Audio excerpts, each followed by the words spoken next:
CAF fomenta el desarrollo sostenible. Desarrollo sostenible. Y hay una idea de desarrollo sostenible que a veces está mal interpretada, ¿no? El municipio debería o debe ser el encargado de gestionar el suelo, porque es el que responde al interés directo de la gente. Todo este desarrollo que se quiere hacer en la zona acá de Cabo Rojo, de Pedernales, va a tener un impacto muy fuerte en todas esas ciudades que están alrededor, que hoy son pequeños pueblos, ¿no?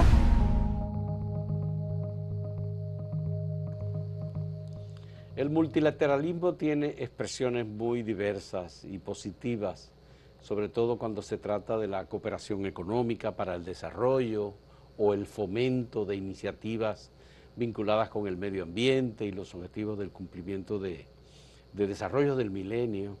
Y entonces tenemos un dominicano que está en una de las instituciones multilaterales del continente y que hasta ahora ha alcanzado una posición que se considera importante, relevante. Estoy hablando de Emil Rodríguez Garabot, que es el director de desarrollo urbano de la antigua Corporación Andina de Fomento, CAF, que ahora se llama el Banco de Desarrollo de América Latina y que tiene su sede en Buenos Aires, pero él trabaja viajando por todo el continente. Y entonces, como director de desarrollo urbano de CAF, Emil ha tenido incidencia y le ha dado seguimiento a muchos proyectos que están en camino en República Dominicana y en algunos otros países del continente. Le agradecemos que haya aceptado venir a una conversación antes de salir del país en estos días. Y en primer lugar nos gustaría, ¿cómo es que evoluciona el Banco de Desarrollo de América Latina desde la antigua CAF, Corporación Andina de Fomento, nacida en el año 1969 en adelante, y se convierte en el Banco de Desarrollo de América Latina? ¿Cómo es que ocurre ese proceso, Emil? Bueno, primero, Fausto, darte las gracias por invitarme a este espacio. Siempre es un placer volver a mi país y poder tener la oportunidad también de mostrar un poco lo que nosotros hacemos. Sí. Así que ahí te lo agradezco un montón. Bueno. Bueno, con respecto a tu pregunta, la primera, sí, se llama CAF, que son las siglas del antiguo nombre que tenía Corporación Andina de Fomento, porque inicia precisamente años 69-70 como una especie de, era un fondo de colaboración entre 5 países andinos que buscaban generar, construir temas de infraestructura, sobre todo infraestructura transnacional, para fomentar la integración. O sea, CAF nace como un organismo financiero, parte del Pacto Andino de esa época, los años 50, pero era como la parte económica, ¿no?, de ese pacto, y se funda con esta intención de la integración regional. Es uno de los primeros y más interesantes intentos o instituciones de integración que tiene América Latina, y ha funcionado bastante bien porque hemos crecido de 5 países a 21 que somos hoy, incluyendo 19 países de América Latina, España y Portugal. ¿Y cuándo se forma el Banco de Desarrollo de América Latina? Es que como tal, cuando deja de ser CAF. Eminentemente andino. ¿Cuándo deja de ser CAF? No deja de ser CAF. No deja de ser CAF. Sigue siendo CAF. Sigue siendo CAF. La sigla se mantiene por un tema de marca, pero ya le quedaba el grande la realidad al nombre, ¿no? Entonces ya se convierte, en los años 90 por ahí, entran nuevos países miembros, y estos países miembros son extrarregionales, fuera de la zona andina. Entonces se llama Banco Latinoamericano, por eso. Cuando CAF estaba financiando la Fundación Nuevo Periodismo de Gabriel García Márquez, asistí, invitado por la Fundación Nuevo Periodismo y CAF, a una reunión en Monterrey, en México, donde estaba precisamente Gabriel García Márquez, en una reunión para discutir los temas del periodismo, los desafíos del periodismo. Muchos periodistas de diferentes lugares estuvimos juntos en esa ocasión, y de República Dominicana fuimos varios periodistas. Estaba Percio Maldonado, una de las personas invitadas, estuvo Pablo Macchini, que fue otro de los que estuvo, estuve yo, o alguna otra persona. Y CAF era el que financiaba, se les reconocía por eso, porque además también estaba financiando a la Fundación Nuevo Periodismo de García Márquez. Ya luego murió García Márquez y no sé si ha seguido el desarrollo. Ahora, hay una fundación en Colombia, no su nombre. Sí. Sí. Entonces, quiero saber, como la función tuya como director de desarrollo urbano, ¿por qué CAF está pensando en el desarrollo urbano versus el desarrollo rural, por ejemplo, el tema del medio ambiente, el tema de vincular los desafíos de desarrollo del milenio con el tema del medio ambiente? ¿Cómo es eso? Interesante la pregunta, porque ahí quiero hacer una aclaración. Sí. No es tanto una oposición desarrollo rural, desarrollo urbano. CAF fomenta el desarrollo sostenible. Desarrollo sostenible. Y hay una idea de desarrollo sostenible que a veces está mal interpretada, ¿no? No hay esa separación, todo se tiene que pensar de manera integral. El desarrollo de las ciudades viene mucho por el fomento de lo que nosotros hacemos en el campo o en las zonas rurales. O sea, no hay manera de tú llevar los temas urbanos si tú no piensas en una idea territorial, cómo funciona el territorio. O sea, hacer grandes inversiones solamente concentradas en una ciudad o en un grupo de ciudades cambia totalmente las dinámicas territoriales.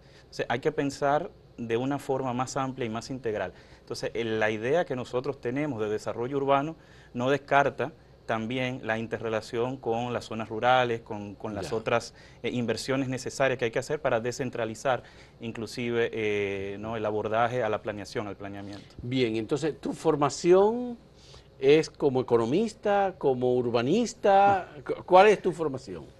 Yo tiendo a pensar desde el espacio. Yo soy arquitecto, muy orgulloso de la UNFU. ¿Tú eres arquitecto? Soy arquitecto de mis licenciaturas en arquitectura en la UNFU. Tuve excelentes profesores, he tenido, que somos amigos hoy todavía. Luego duré mucho tiempo en España, unos 11 años, viví allá. Y ahí, bueno, ahí tuve mucha oportunidad de poder practicar cosas que, aunque no parezca, sí la aprendí en República Dominicana. Tuve esa suerte de tener una buena formación y de estar, puedo decirlo, con los mejores del país. Y eso me ayudó mucho cuando ya voy a España, después voy a Estados Unidos también, estuve en el MIT ahí un año. Sí. Y bueno, y ahí fui viendo lo más interesante, cómo en diferentes contextos, al final hay mucho que aprender de un contexto y del otro, sin copiar, pero sí viendo de que hay oportunidades de intercambio, y eso es uno de los temas que más me interesa a mí. Pero el Banco de Desarrollo de América Latina es un banco. Sí. Y entonces, obviamente que hay que ver los proyectos no solamente en la dimensión del desarrollo armónico, sino también del desarrollo económico. Sí, y como banco presta dinero a los países socios, ¿verdad? Entonces, por ejemplo, ¿cuáles proyectos ha desarrollado el banco en República Dominicana? Bueno, eso es un tema hay que matizar.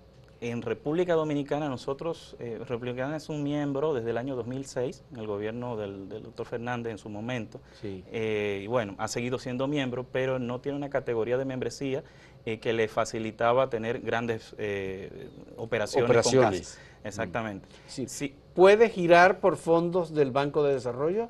Sí, República Dominicana. Sí. Y de hecho ahora el presidente Abinader también hizo el compromiso de que nosotros seamos miembros plenos, digo nosotros porque el Banco y la República Dominicana, seamos miembros plenos y tengamos acceso a todas las facilidades del banco. Eso es algo que ahora en este momento se está consolidando. Pero no tenemos acceso a todas las facilidades del banco. A muchas sí, pero no como miembro pleno. Ya vamos a ser miembro pleno, eso fue algo que el presidente priorizó. Para ser miembro pleno, ¿hay que pagar una cuota? Sí, es importante matizar cómo funciona, ¿no? La banca multilateral funciona, es un fondo, y como fondo todos sus miembros aportan a ese fondo, y toman prestado de manera muy barata a este fondo. Y hay una serie de beneficios, cooperaciones técnicas, fondos no reembolsables, intercambio de experiencia, que vienen por ser parte de esta membresía, por supuesto. Hay algo que es importante matizar, porque es una pregunta que se nos hace mucho. La banca multilateral no es la que crea los problemas en los países. A ver, el dinero que se toma prestado pasa por un análisis también y el impacto que genera esos préstamos tiene que ser mucho mayor a la deuda que se recibe. Entonces todos esos cálculos se hacen. Luego vienen otros problemas que son más de índole del manejo de ese dinero. Eso es un tema que nosotros ahí no nos metemos, pero sí ponemos las condiciones para salvaguardar de que estos proyectos tengan un impacto directo en el desarrollo. A diferencia de otras instituciones que también son financieras, que por ahí lo que financian son temas más estructurales del país. Las bancas multilaterales tienen un propósito distinto, que es financiar proyectos de desarrollo, o sea, proyectos que tengan un retorno mayor que el endeudamiento. Estoy hablando del Banco Mundial, el Banco Interamericano de Desarrollo, sí, por supuesto, el Banco Centroamericano, con plata. Bien. Toda esa, ese multilateralismo se crea con este propósito de desarrollo como tal. Y aporta la plata, los recursos, cuando se necesita. Por ejemplo, la ciudad colonial está reiniciando un proceso de desarrollo y de mejoría de la infraestructura. Esto van a soterrar el cableado, van a hacer una serie de cosas. Todo eso es con fondos del Banco Interamericano de Desarrollo, Sí, que se presta con bajas tasas de interés a la República Dominicana. ¿Cómo el Banco de Desarrollo de América Latina haría ese mismo proyecto? ¿Cuál es la diferencia con el Banco Mundial o con el BID? Primero es que no hay tal cosa como una competencia, que sí existe en la banca privada. Sí. Aquí lo que hay es complementariedad. Las necesidades de América Latina son tantas, de que no da abasto todos los fondos disponibles que hay. Esa es la realidad. O sea, nosotros nos competimos, de hecho, con mis colegas directores de otras multilaterales tenemos conversaciones y a veces cofinanciamos proyectos que son muy grandes. De acuerdo. Grandes infraestructuras, ¿no?, que son necesarias. Un tema interesante de CAF, que lo hace distinto a las otras multilaterales primas, digamos, es que nosotros somos un banco que se funda desde el principio por países latinoamericanos para países latinoamericanos. CAF no tiene países donantes, como sí sucede con otras multilaterales, que tiene Estados Unidos, algunos países de Europa, que de alguna manera inciden en los tipos de proyectos, en las salvaguardas y en los procedimientos. Nosotros respetamos las leyes nacionales de los países y lo que velamos es por el fiel cumplimiento de esas leyes a la hora que otorgamos un crédito. ¿Eso qué quiere decir? Que hay muchos procesos, nosotros no tenemos nuestros propios procurement, sino que utilizamos los del país. Entonces, mientras cumpla con las leyes nacionales, nosotros le damos seguimiento a eso. Y eso facilita mucho también, y por eso nos reconocen, ¿no?, por la agilidad. Entonces, con el tema de la zona colonial, no me pronuncio porque eso es un tema del BID, donde nosotros colaboramos continuamente, pero con CAF lo que sí tenemos es más agilidad que otras multilaterales a la hora de nosotros aprobar un crédito, de nosotros analizar. Es decir, que en el caso de la ciudad colonial, ustedes digamos que reconocen que ese es un proyecto de desarrollo, pero no se vinculan con él. Pero en el caso de la Barquita, ustedes sí tienen interés porque tiene que ver con el desarrollo urbano y la habilitación de viviendas sostenibles para personas de escasos recursos. Interesante eso. Yo en mi vida pasada, yo estuve acá en el país 3 años y fui parte también de ese primer grupo que trabajó en la Barquita. A mi punto de vista es un proyecto muy interesante que marcó una diferencia. Luego hay que ver cómo esos proyectos después evolucionan en el tiempo, pero me parece que las condiciones para que sea un proyecto integral, que pensara en la parte social también, estuvo ahí. Nosotros nos interesa hacer proyectos que tengan un impacto en diferentes dimensiones. CAF no está, la Barquita la llevaba el AFD, nuestros colegas de la Agencia Francesa de Desarrollo. CAF ha tenido operaciones acá en algunos momentos en temas de vivienda, algunos con banca privada también, pero ahora a lo que a nosotros nos interesa es poder precisamente entrar y poder ofrecer toda esa experiencia que venimos mostrando de América Latina en proyectos similares a los de la Barquita, buenas prácticas, circulación de ideas y, ¿por qué no?, revisar algunas cosas que pudieran tener oportunidad de mejora. Es decir, que la Barquita puede ser visto por ustedes como un proyecto piloto para ser replicable en otros lugares. Porque me tocas la sensibilidad del pasado, ¿no?, de alguna manera. No, fue un proyecto que aprendimos mucho en aquel momento, y quiero sacar cualquier contenido político a mi opinión, meramente técnica. Aprendimos mucho del proceso, precisamente porque lo que entendemos que ha faltado en las décadas, ¿no?, de proyectos de vivienda ha sido esa visión de integralidad, ¿sí?, de que quienes se están mudando son personas, no son unidades de vivienda, no son metros cuadrados que se construye, tú construyes comunidad. Entonces yo creo que son familias, seres humanos, son personas que no tuvieron tanta suerte como tuvimos usted y yo de poder estar con un traje, pero que sí merecen ser tratados con dignidad. Y no solamente eso, vamos más allá. Los marcos legales y marcos constitucionales de muchos de los países de Latinoamérica instan a los gobiernos centrales a dar soluciones. Dar soluciones no significa regalar casas, que eso es un tema discutible. Significa que hay que buscar alguna solución habitacional para que las personas puedan vivir con dignidad. Y eso hay un montón de políticas distintas que se puede hacer, y precisamente desde CAF eso es lo que queremos hacer, comenzar a abrir esta discusión. Hemos tenido acercamiento con diferentes ministerios acá, sobre todo los relacionados a las áreas que llevamos en desarrollo urbano, pero es poder tener este diálogo. Y luego, si de ese diálogo sale un financiamiento o algunas cooperaciones que sean fuertes para lograr ese objetivo de desarrollo, bienvenido. Bien. Emil, hay un problema serio con el tema del desarrollo humano, el hábitat y las condiciones de las viviendas. En República Dominicana, según un estudio que yo pude leer, el 70% de las viviendas no son habitables por seres humanos, para seres humanos, no son dignas, hay que mejorarlas, pisos de suelo que hay que corregir, condiciones de salud, lejanía del sanitario, estrechez de la vivienda, hacinamiento, es decir, hay una serie de factores que convierten las viviendas en inhabitables. ¿Qué se puede hacer en un país en donde la impresión que da es que tenemos un desarrollo importante y que vamos avanzando en infraestructura y se construyen carreteras y el gobierno construye incluso soluciones habitacionales, pocas pero se construyen? ¿Cómo se ve desde el punto de vista de un organismo como CAF en términos de desarrollo sostenible y hábitat o políticas de vivienda habitacional, esa gran cantidad, ese porcentaje extraordinario de viviendas inhabitables en uso? Aquí hay algo que matizar también, y es que lo inhabitable no lo hace solamente la calidad de la vivienda, sino la localización. ¿Dónde está esa vivienda? Es un tema muy importante también. Las políticas habitacionales no deben enfocarse solamente en el tema de construir vivienda, sino también en el tema de la localización. O sea, no podemos separar las políticas de vivienda de las políticas de uso de suelo. Y ese es un tema en nuestro país bastante, yo sé que es espinoso y que se ha estado discutiendo mucho en este último año, porque no hay manera de separarlo. Un gran error que nos pasa en muchos países de América Latina es que se separan políticas de vivienda de políticas de suelo. Saber dónde se ubica la vivienda, en qué suelo está, que esté bien comunicada, esa es la primera condición. Pues inclusive, si usted tiene una vivienda que necesite mejora, pero usted está cerca de la fuente de empleo, está cerca de la fuente de salud, está cerca de la fuente de educación, ya usted tiene el 50% de sus problemas solucionados, el dónde se pone.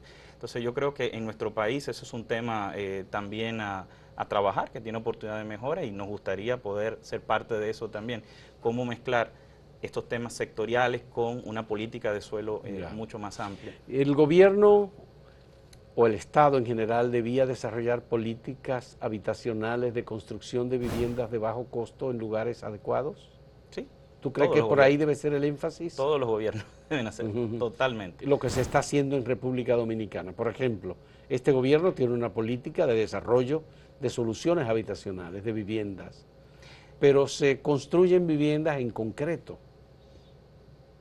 ¿Tú crees que es, como arquitecto y como técnico y miembro de un organismo como CAF, por ejemplo, es la política adecuada? ¿O ustedes tienen propuestas específicas de modelos de vivienda, de lugares habitables, por ejemplo?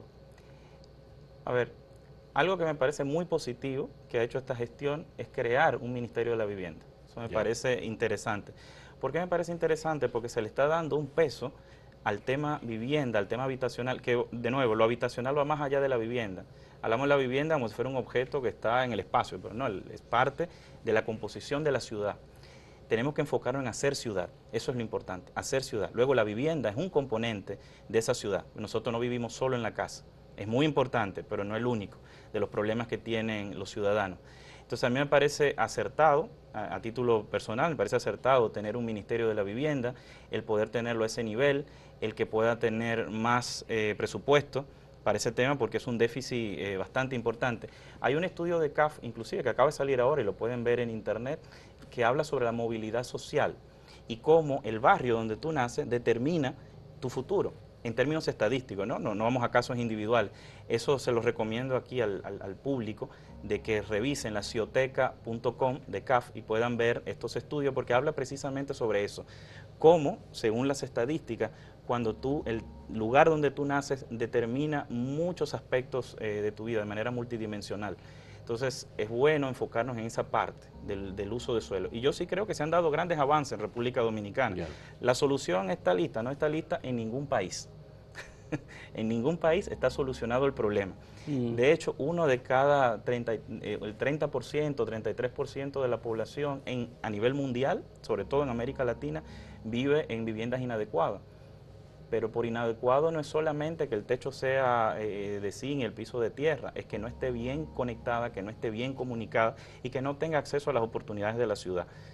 Ese es un tema importante, pero creo que vamos por buen camino. Qué bueno. Vamos a hacer una primera pausa en este diálogo con Emil Rodríguez, director de Desarrollo Urbano de CAF, el Banco de Desarrollo de América Latina, dominicano.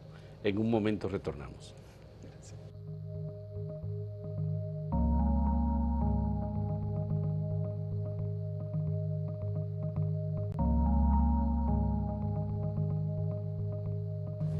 Emil, el presidente Luis Abinader acaba de emitir la aprobación, la promulgación de la ley de uso de suelo en República Dominicana, que era una ley pendiente de discusión y de aprobación y que va a representar un cambio sustancial en muchos aspectos en el país, tanto por el tema de la acelerada urbanización empujada de alguna manera por una presión demográfica, como por la rápida urbanización de terrenos productivos agrícolas. Entonces, esto va a tener también un impacto importante en algunas ciudades. Y como tú has mencionado, el tema de uso de suelo relacionado con territorio habitable para viviendas adecuadas como parte de la dignidad, me gustaría saber qué relevancia tú le das a esta aprobación de la ley de uso de suelo. Mira, como te comentaba al principio, no puede existir una política habitacional si no existe una política de suelo. Planeamiento urbano y política de vivienda no van separados. Y en muchos países lo que ha pasado, y lo que nos pasaba en nuestro país también, es que ha estado separado durante décadas. O sea, a mí me parece que es un gran avance para el país el que se comiencen a discutir estos temas y sobre todo que esas discusiones acaben siendo recogidas en un instrumento legal, porque eso era algo de lo que adolecíamos. Ahora sí, bueno, no vivo acá como sabes, pero sí me entero, todas las personas a favor y en contra son amigos míos. Entonces cualquier cosa que yo diga acá, yo sé que me van a llamar en un momento. Pero sí, siendo objetivo, sí me parece un gran avance el que se discuta, el que exista. Ahora sí he escuchado algunos temas que me parecen que son para seguir discutiendo más adelante, y es el tema del poder del municipio, ¿no? Que tiene el municipio para gestionar el uso de suelo. ¿Puedes decir algo en defensa, a favor y en contra de alguna manera? Sí. Eso es lo correcto. El municipio debería o debe ser el encargado de gestionar el suelo, porque es el que responde al interés directo de la gente, donde vive la gente.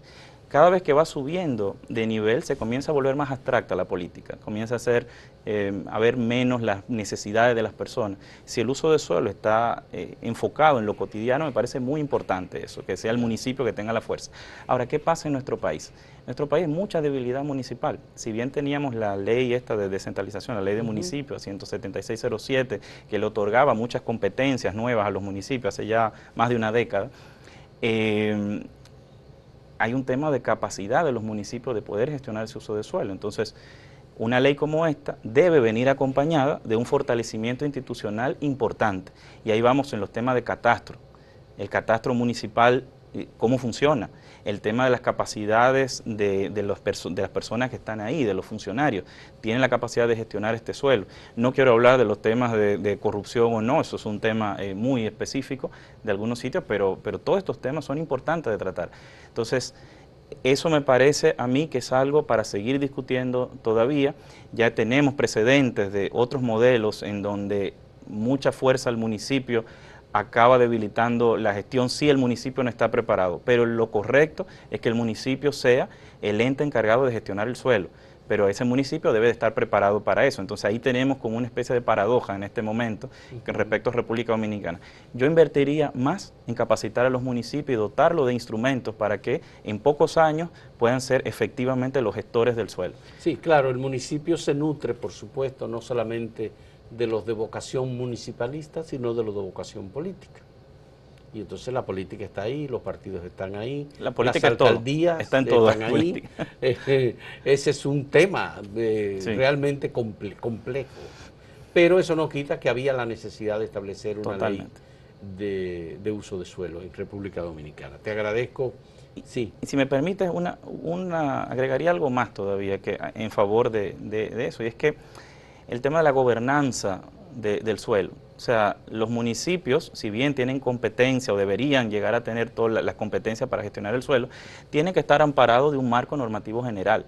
Y tiene que haber un organismo, una organización o un comité, eso me parece bien, que vele por ese cumplimiento. Entonces, ahí sí me parece correcto, y es lo que se ha hecho en muchos países también, de que haya una gobernanza en la cual hayan instituciones que velen por el fiel cumplimiento y también por la sanción a los municipios que no cumplan.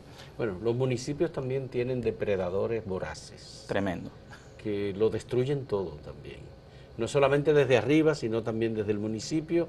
Hay una vocación de enriquecimiento ilícito, aprovechamiento, depredación, destrucción de recursos, etcétera, y eso, obviamente, si se le da la oportunidad, también ocurre.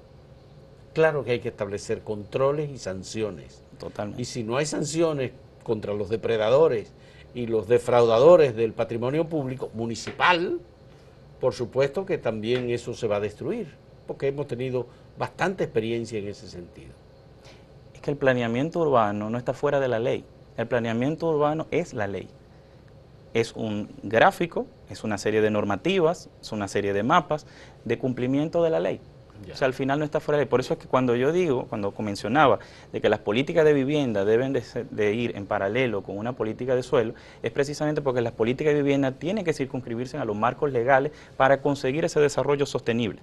Entonces, eso no está divorciado de la ley, todo lo contrario. Por eso sí digo que es positivo de que existe una gobernanza que garantice eso. Bien, Emil, ¿qué debe hacer República Dominicana para integrarse como socio del Banco de Desarrollo de América Latina? ¿Cuánto es la cuota que hay que pagar? No, yo no soy financiero, esa no es mi área. Mis temas son los temas técnicos, eso yo te puedo invitar a uno de mis compañeros que va a venir pronto para que tengamos un programa sobre el tema de financiamiento específicamente, pero sí vamos en el camino de eso. De hecho, hay un compromiso del presidente de ya ser miembros plenos, pero hemos sido miembros de CAF, nosotros los dominicanos, somos miembros de CAF desde el año 2006, me parece, solo que miembros tipo C, no miembros tipo A, que es a lo que vamos a pasar ahora. Miembro pleno de CAF. Sí. Entonces, pero hay que pagar. Sí, ¿Tú no sabes cuánto es o sí lo sabes? No habría problema porque no es secreto. Lo que pasa es que no son los temas que yo llevo. Pero porque mi pregunta va hacia qué cantidad de dinero tenemos acceso para financiar proyectos de vivienda, desarrollo sostenible por parte de CAF en República Dominicana. Si eso aumentaría con la membresía. Sí, totalmente aumentaría.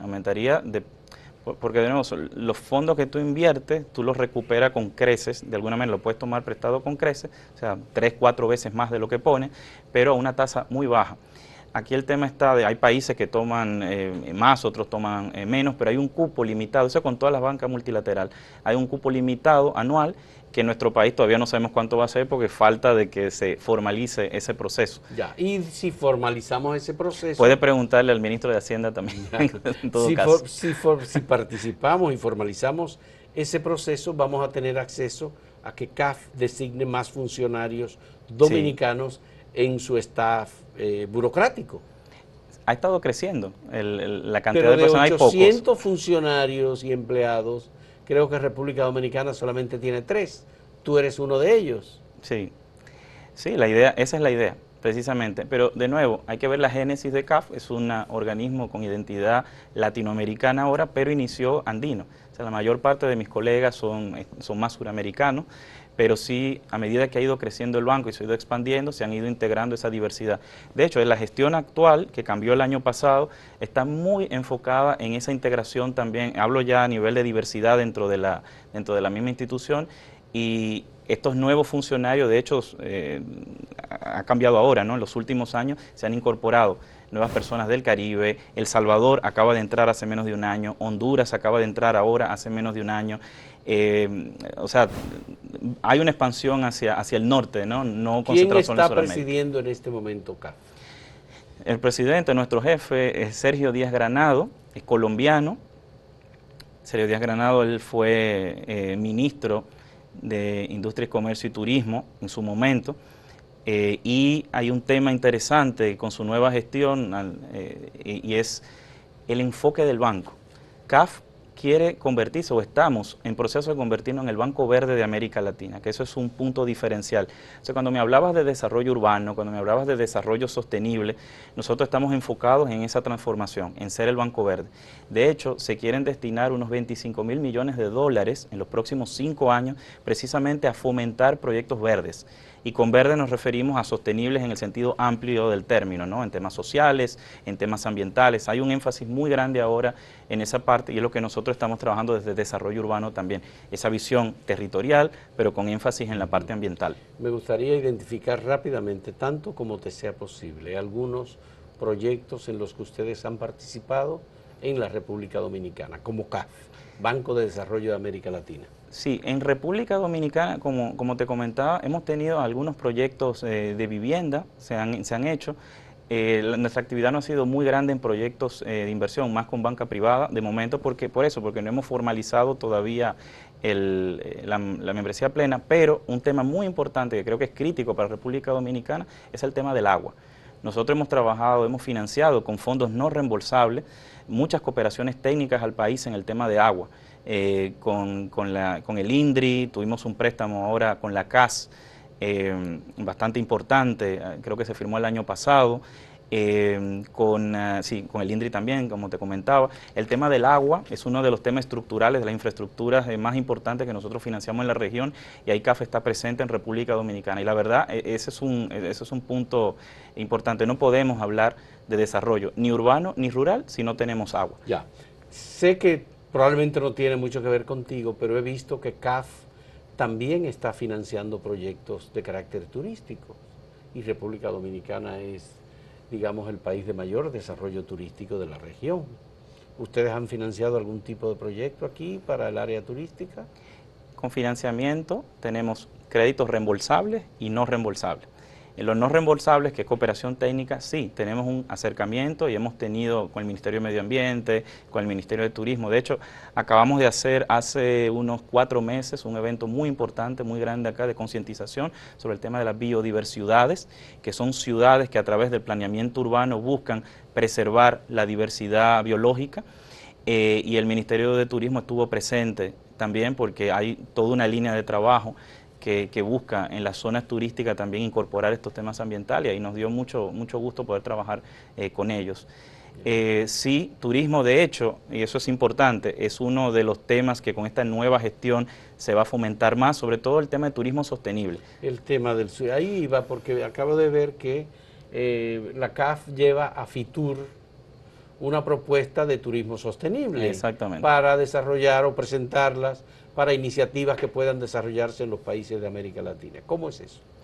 Bueno, aunque no sea mi área, pero sí, si hay una parte de turismo urbano, o muchas de las zonas turísticas coinciden en que son zonas urbanas también, aquí como tenemos Puerto Plata, el mismo Punta Cana, que no es una ciudad, pero sí es una zona urbanizada como tal. Nosotros el componente ambiental no lo queremos separar del tema del desarrollo urbano. De hecho, el tema turismo no se lleva desde un área de negocio tradicional, no se lleva desde el desarrollo urbano, por ejemplo, sino que se lleva desde el área de medio ambiente. Dentro de la estructura de CAF, no es que a turismo se le va a agregar, se le va a hacer un valor distinto entrando temas ambientales, sino que dentro de la misma estructura, turismo está en el área de medio ambiente, de CAF, acción climática y biodiversidad positiva se llama. O sea, la jefa del área de turismo es la misma de la parte ambiental, y eso garantiza que el enfoque vaya por ahí. Lo que queremos financiar es ese tipo de programas y proyectos, y cuando están en zonas urbanas, entonces nosotros también entramos. Ya, y ustedes han identificado aspectos degradables, aspectos que están siendo afectados en República Dominicana, o tienen ya identificadas zonas y áreas en las que podría haber algún tipo de inversión. El gobierno está desarrollando la zona de Pedernales y por otro lado está el tema del Ceibo y esa zona de Miches. También hay otra zona de desarrollo que va un poco más lenta, pero en Samaná. Se está tratando de recuperar Puerto Plata, es decir, que el gobierno tiene una vocación de hacer un amplio desarrollo turístico. Punta Cana ya va solo. Entonces, ¿cómo ustedes podrían participar en ello? Hay temas que son cruciales. para el desarrollo. Y te voy a hablar desde el punto de vista del desarrollo urbano, que es mi tema. Cualquier proyecto turístico o cualquier industria que se ponga en el territorio, de alguna manera puede tener un impacto en el desarrollo urbano, inmediatamente. Todo este desarrollo que se quiere hacer en la zona acá de Cabo Rojo, de Pedernales, va a tener un impacto muy fuerte en todas esas ciudades que están alrededor, que hoy son pequeños pueblos, ¿no? De Pedernales, Oviedo, hasta la misma Barahona, que ya es grande, tiene grande infraestructura, va a tener un impacto directo. Hay que pensar el agua que va a necesitar estas zonas turísticas, hay que pensar en la movilidad, hay que pensar en cómo se va a planificar el futuro de estas ciudades que hoy son pequeños poblados de 10.000, 5.000, 3.000 personas, pero que en el futuro va a haber un gran apetito por este suelo. Entonces nosotros lo que podríamos poner a disposición es también tener esta reflexión acerca de los temas del agua, acerca de todas las infraestructuras que necesita esta proyección de ciudad que va a haber en estas zonas de desarrollo. Y ya tenemos casos, o sea, Dominicana tiene muchos precedentes interesantes donde podemos aprender buenas prácticas y también podemos ver qué haría falta para tener ese desarrollo sostenible. ¿Y ustedes han tenido diálogos con las autoridades sobre estos temas? Por ejemplo, el tema del agua, ustedes lo han planteado.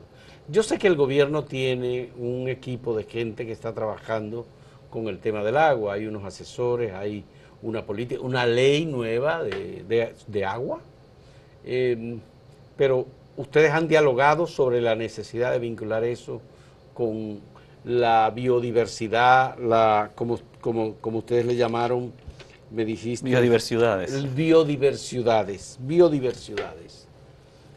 ¿Con las autoridades lo han hecho?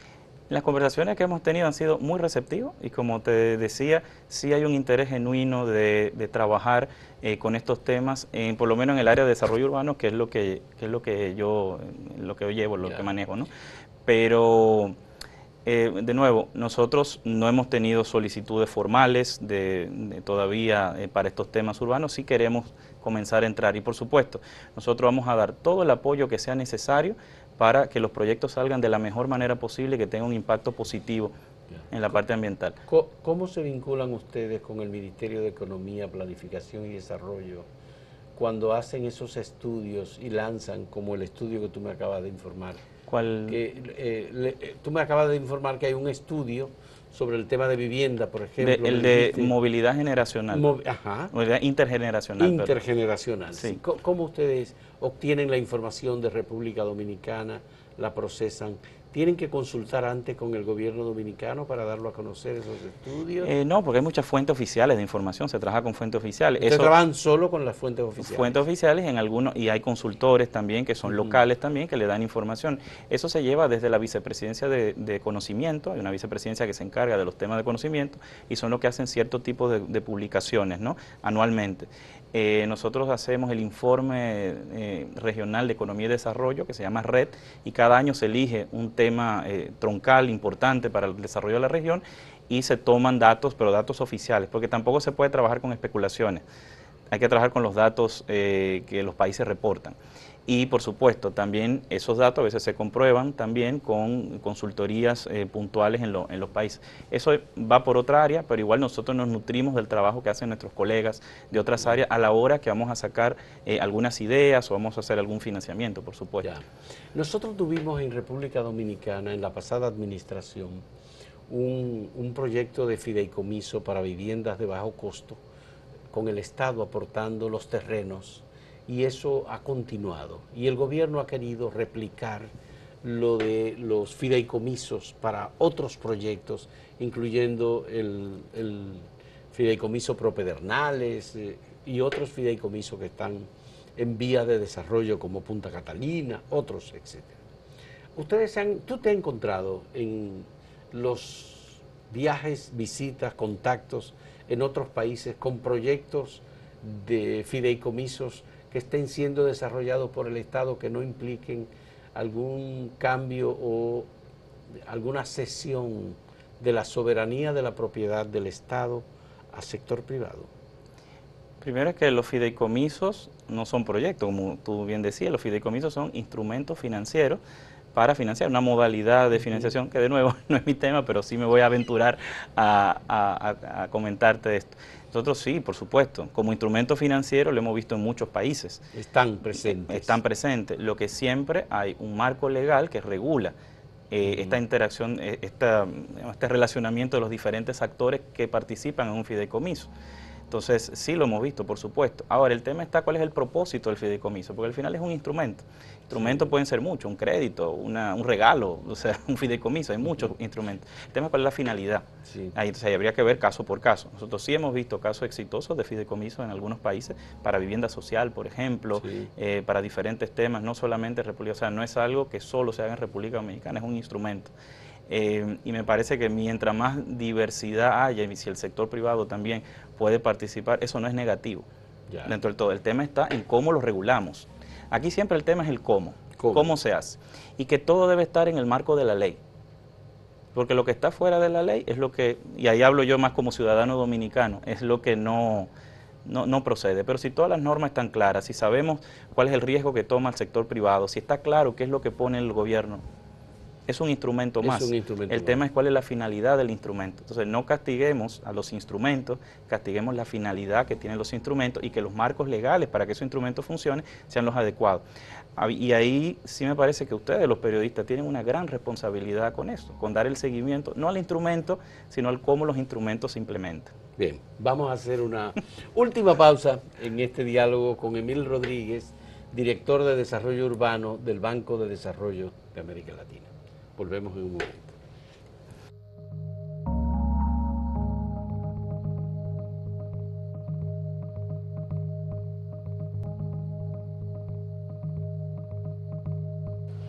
Bien, Emil, hace un momento conversamos sobre la presencia de 3 personas de República Dominicana en el Banco de Desarrollo de América Latina.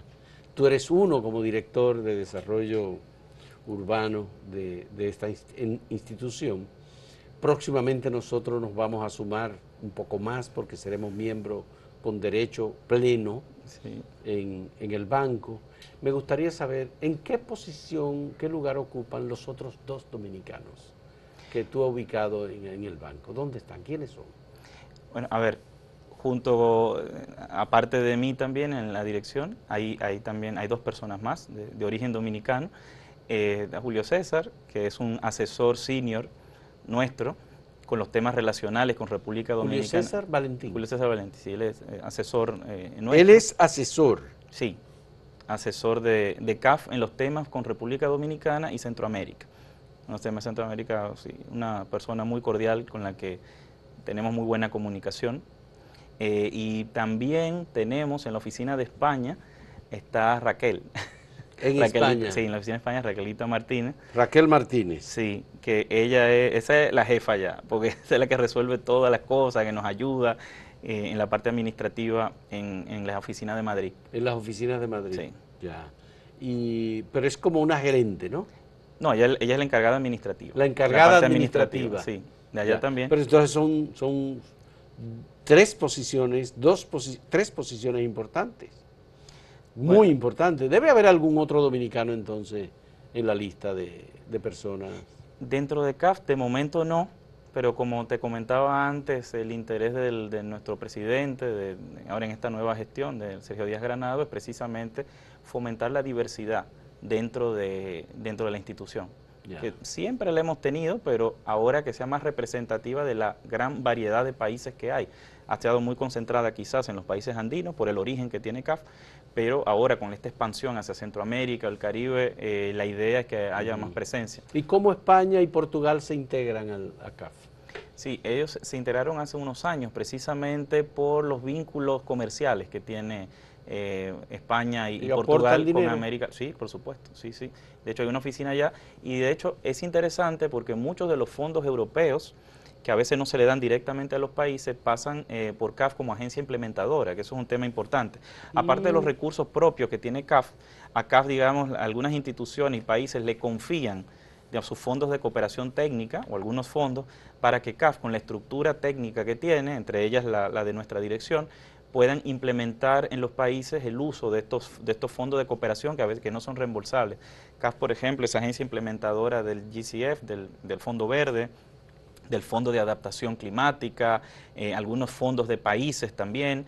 Tenemos buenas relaciones de trabajo con la GIZ, con la cooperación alemana, hemos cofinanciado con AFD, hemos tenido programas de cooperación con fondos no reembolsables con la Comunidad Europea, fondos LAIF, muchos enfocados en los temas ambientales y siempre en temas de desarrollo.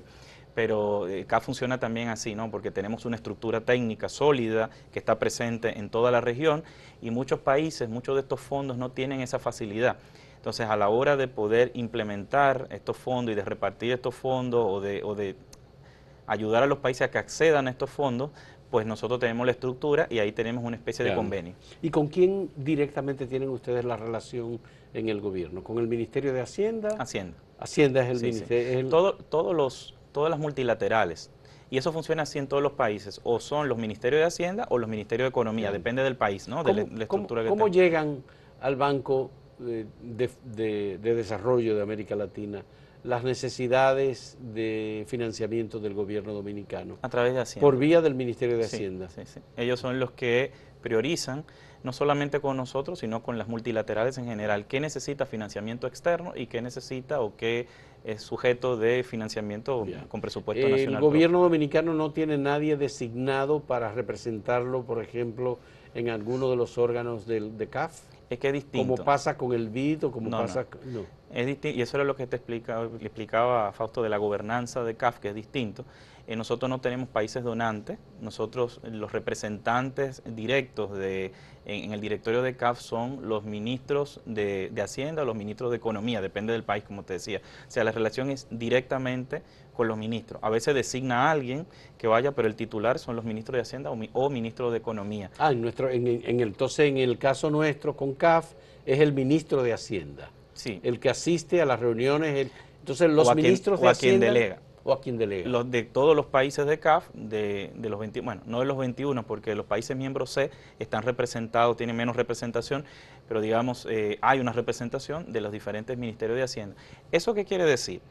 Que los planes, las estrategias nacionales de desarrollo son las que van directamente al directorio, entonces las necesidades son directas. No hay alguien representando, quizás como pasa en otras multilaterales, que hace lobby por un país por otro. Aquí es directamente los ministros con los ministros intercambiando. ¿Y la República Dominicana puede hacer aportes a los fondos que tiene el Banco de Desarrollo de América Latina para financiamiento? Sí, lo hace porque es un país miembro. Es parte de la obligación que debe, ¿verdad? ¿Y cómo se determinan esos montos? Por ejemplo, si República Dominicana aporta $1.000 millones, ¿tiene mayor calidad de voto que otro que haya aportado menos fondos que República Dominicana?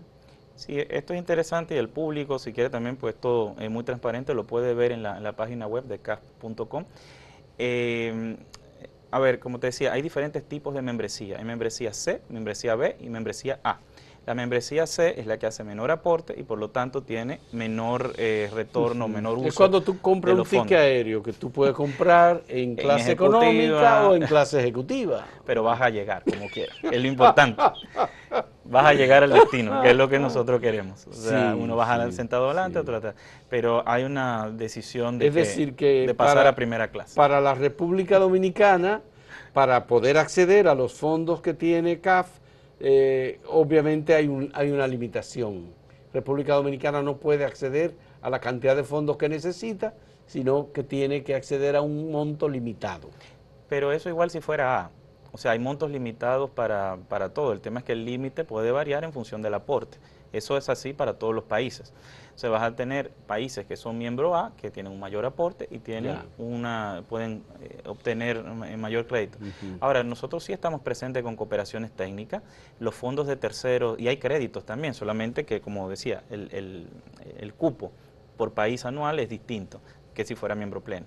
pero nosotros sí estamos presentes con cooperaciones técnicas, sí tenemos diálogos sectoriales con los ministerios sectoriales del país, agricultura, el tema de agua, con las diferentes instituciones, que son varias, en el tema de desarrollo urbano, ahora también con otros ministerios nuevos que se han creado. O sea, sí, nuestra relación es buena con el país. O sea, y la verdad es que queremos seguir trabajando más. Y en lo personal, soy de aquí, me duele lo que pasa, lo bueno y lo malo, poder estar más presentes también en los temas de desarrollo urbano, que hace mucha falta trabajar. Aunque tú me has dicho que el banco no se inmiscuye en los asuntos políticos, el hecho de haber tenido a un legislador que fue presidente de la Cámara de Diputados, que era miembro del comité político del PLD, que ahora tiene un nuevo partido político como Julio César Valentín como asesor para Centroamérica y República Dominicana, es un elemento que puede ser considerado una señal. No, porque vas a ver que dentro del banco hay personas que todos hemos estado de alguna manera trabajando en gobierno. Todo el mundo. Algunos han tenido carrera política, otros no. Nuestro propio presidente fue ministro. Y luego tienes del vicepresidente a uno que fue secretario de la oposición, o sea, de una línea ideológica completamente distinta. O sea, el presidente era en Colombia de un gobierno quizás más conservador, el vicepresidente del peronismo, sin embargo, eso convive dentro de CAF. Nosotros lo que somos es la representación de la unidad, y de hecho eso es interesante. Nosotros como organismo, nosotros no buscamos, tenemos que tratar en su momento, tanto con Bolsonaro y con todos sus ministros y sus directores de planeamiento, como con Lula, como con Maduro. O sea, nosotros no, porque nosotros no estamos en política, nosotros estamos en desarrollo. Si aquí cambia el partido y viene la oposición, también tenemos que hablar con ellos. Es decir, que Julio César Valentín no tiene que renunciar por ahora a presidir un partido político. No, eso tienes que preguntárselo a Julio César directamente. Lo que sí te puedo decir es que nosotros no entramos en el ejercicio político en los países, no buscamos influir en eso. Nuestro objetivo es de desarrollo y nosotros financiamos tanto a gobiernos de derecha, a gobiernos más centro. O sea, eso no es la misión de este organismo. Por supuesto, están los ministros de Hacienda y el ministro de Economía dentro del directorio. Entonces hay discusiones que tienen matices políticos, pero no es un organismo político como tal. Pero desarrollo, lo nuestro es desarrollo sostenible. Emil, de todos modos me da mucha satisfacción encontrar que un dominicano ha escalado a la posición que tú tienes como director de desarrollo urbano dentro del Banco de Desarrollo de América Latina. Me da muchísima satisfacción porque a veces uno es muy crítico con los centros académicos dominicanos. Pues tú saliste de la Universidad Nacional Pedro Enríquez Ureña, de la UNF, de la Escuela de Arquitectura, y aquí hay otras escuelas de arquitectura que son muy buenas, que tienen excelentes profesionales, y tú te has continuado formando. Me dijiste que trabajaste 10 años en España. Consultora, sí. Como consultor, como arquitecto, y tu carrera ha sido la arquitectura. Es extraño uno encontrarse un arquitecto que combine el conocimiento de la economía y de los mecanismos de la burocracia, como es tu caso, con la capacidad, con la calidad, el desenvolvimiento, porque a veces el conocimiento es limitado y tú tienes profesionales de la arquitectura que solo son arquitectos, trabajan el tema del espacio, nada más. A veces, obviamente, tú me dirás, es que trabajar el tema del espacio es trabajarlo todo. ¿Es probable? Una visión ambiciosa. Una visión, sí, claro, pero tener a uno frente a un arquitecto de la calidad, la capacidad, el conocimiento que tú tienes, nos llena de satisfacción. Y no es por nacionalismo ni nada de eso, sino porque uno dice, óyeme, las universidades dominicanas están avanzando, qué bueno que tenemos ciudadanos dominicanos que han alcanzado una posición relevante, influyente, en un organismo en donde se toman decisiones. Sospecho que los créditos que tú propones que se aprueben, se aprueban. No necesariamente. Me va a decir que no. Pasan por... No, es que la dirección en general es una pieza de una máquina que tiene sus burocracias también internas, pero eso es bueno porque eso también garantiza de que el impacto de los proyectos se vayan al desarrollo como tal y que no sea la influencia de una persona. Yo no puedo decir, vamos a hacer este proyecto en Dominicana, y eso no, o sea, no sé ni cómo explicarlo. Es como, hay una serie de procesos, hay evaluaciones técnicas y hay que ver de que el retorno de ese proyecto sea mayor que la misma inversión a largo plazo. O sea, aquí lo interesante de los organismos internacionales es esa visión de largo plazo, que a veces no tienen los gobiernos porque los gobiernos a veces cambian. Sí, Sin embargo, las sí. políticas deben de ser pensadas a largo plazo. Cada 4 años no podemos empezar de nuevo, de cero, como si nada hubiera sucedido. En cambio, lo que garantizan, y eso es un punto a favor de los organismos que a veces son muy criticados, injustamente a mi forma de ver, es la garantía de que las cosas puedan perdurar en el tiempo también, porque los créditos vienen atados a condiciones. Por supuesto. Y esas condiciones hay que diferenciarlas también de esa libre disponibilidad de recursos, no es así. Claro. Están atados a un impacto, están atados a unas condiciones y sería interesante inclusive, quizás de las multilaterales, poder llegar más a la ciudadanía para que entienda un poco cómo funciona. Tú sabes que todos nuestros países están muy, muy endeudados y uno Sí. se pregunta, ¿y dónde fue el monto de esa deuda que se acumuló? ¿Para qué se utilizó? ¿Cuáles son los resultados? Evidentemente han sido todos apoyados, investigados, evaluados, aprobados por organismos internacionales, banca de financiamiento, multilateral, muchas de ellas, ¿no? Y uno sabe que parte de ese dinero se perdió. Entonces, no todo es tan cierto, pero bueno, te agradezco infinitamente, Mil. No te comprometas hablando. Fausto, no. No. Y quiero decir una cosa. ¿Eh? Y voy a decir lo mismo que dije con el fideicomiso. No culpemos al instrumento, veamos el cómo. Veamos Y veamos el destino de los recursos. Sí. Eso es lo importante. Sí. Y ahí, de nuevo, ahora tiro la pelota al periodismo. Es importante indagar, profundizar y ver en dónde de toda esa cadena es que está el fallo.